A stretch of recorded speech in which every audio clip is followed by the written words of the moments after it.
Angle ধরে বসে আছেন, জাস্ট তার একটা নক দরকার। K9 তার উপরেও কিন্তু নজরটা আছে, ওভার অ্যাগ্রেস করতে গিয়ে নক হলে কিন্তু বিপদ।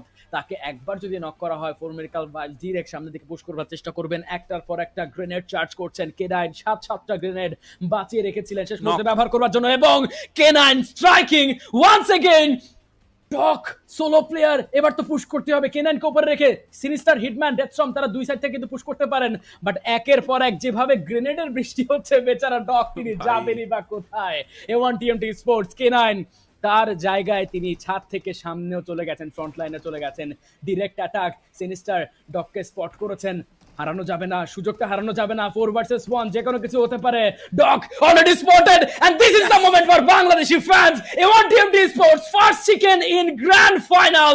অবশেষে সাফল্য আসলো A1 TMT স্পোর্টস এর কাছে। 13টা এলিমিনেশন সিকিউর করে নিয়েছেন তারা। My goodness, outstanding, what a game play by A1 TMT sports. The star boy star performing দিয়েছে একদম ভালো টাইমে ভাই, শুরু থেকে শেষ পর্যন্ত ডমিনেট করে গিয়েছে।